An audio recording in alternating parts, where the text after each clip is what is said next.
On a day like this, where we have such a huge move overnight, your first rule of thumb is slow down.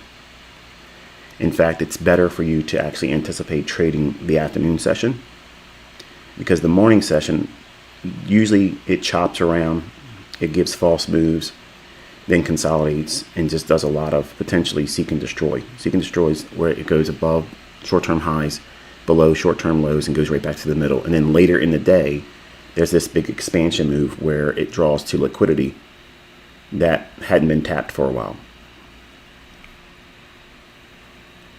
So I'm not comfortable yet giving you a bias. Like when I tweet, I'm pretty much confident about what I'm saying, because I wouldn't tweet it otherwise.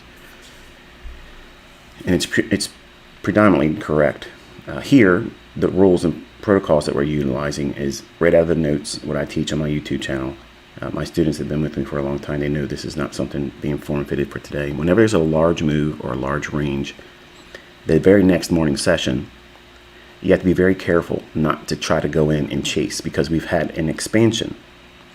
And what that means is, look at the ranges here on these candles, the sizes. Okay, relatively small. And then as it drops, it gets large. So we had this big movement lower, attacking sell side. We've not been able to trade above the 39.7250 level. We failed to get above that here.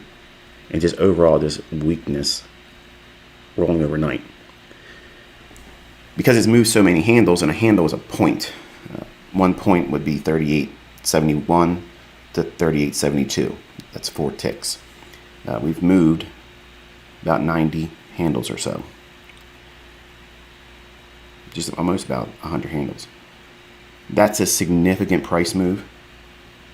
And to do it all in one session overnight, in the London session going into the early hours of New York session.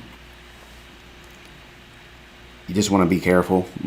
Don't try to chase it, in other words, and try to avoid trying to pick a reversal either. If I could go back in time and show you where I've done the most damage to myself, it's trying to chase these moves after they've happened. And you just got to be very, very careful not to do that. So I'm going to walk you through this morning as best as I can based on what we're looking at. But my interest, and I want you to know this going forward, my interest is in the afternoon session. So 2 o'clock to 4 o'clock in that 2-hour window.